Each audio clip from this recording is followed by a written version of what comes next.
नमस्कार, स्वागत है आपका विंध्य भारत में। मैं आपके साथ साक्षी गुप्ता। आइए बढ़ते हैं खबरों की। आज के दौर में शायद ही कोई होगा जो भूत प्रेत पर यकीन करता हो, लेकिन इस दुनिया में कई लोग हैं जो इस बात का दावा करते हैं कि इस धरती पर भगवान के साथ साथ बुरी आत्माएं भी निवास करती हैं, जो अक्सर लोगों को कहीं ना कहीं दिख जाती हैं। यही नहीं, कई बार तो कुछ लोगों ने इसके होने के एहसास को महसूस भी किया है। पैरानॉर्मल एक्सपर्ट्स की माने तो जिन लोगों की मौत एक्सीडेंट और खुदकुशी से होती है, उनकी आत्मा हमेशा जिंदा रहती है। आत्माएं अपने होने को लेकर अजीबोगरीब ढंग से खुद को व्यक्त करती है, जिसे भूत प्रेत कहा जाता है। आज हम आपको बताएंगे यूपी के इलाहाबाद यानी कि प्रयागराज की भूतिया जगहों के बारे में, जहां लोग अंधेरा होने के बाद से जाने से डरते हैं। इलाहाबाद का नैनी स्टेशन की अपनी एक अलग कहानी है। नैनी जेल के पास स्थित नैनी स्टेशन भूतिया जगहों में से एक है। इसके बारे में कहा जाता है कि इस जेल में कुछ सेनानियों को रहस्यमय तरीके से मौत हुई थी, जिनकी आत्माएं नैनी स्टेशन पर रात में घूमती हैं। कुछ लोगों ने दावा किया है कि उन्होंने यहाँ भूत देखा है।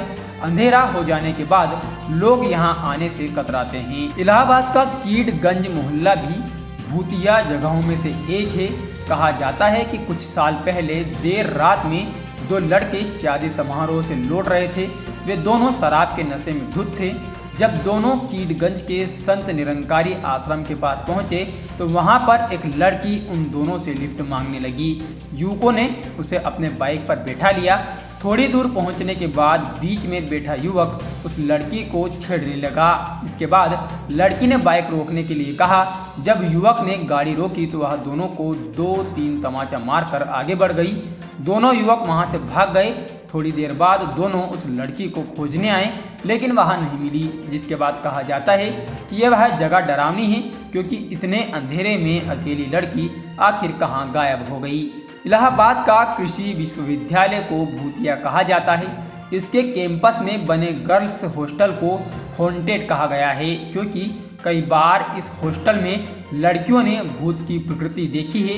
इस हॉस्टल में रात होने के बाद लड़कियां अपने रूम से बाहर नहीं आती हैं। खुसरो बाग इलाहाबाद का जान कहा जाता है।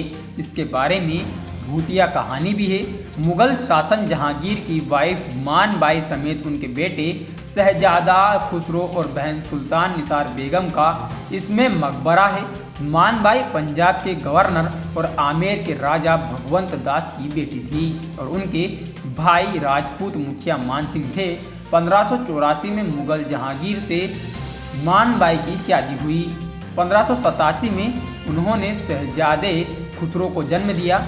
पति जहांगीर और बेटे खुसरो के बीच के झगड़े से तंग आकर मान बाई ने 1603 में अपने 7 बच्चों के साथ खुदकुशी कर ली, जिनकी आत्माएं यहाँ भटकती हैं। रात में इस बाग से डरावनी आवाजें सुनाई देती हैं। फिलहाल के लिए इतना ही। खबरों का सिलसिला लगातार जारी है, बने रहिए हमारे साथ। नमस्कार।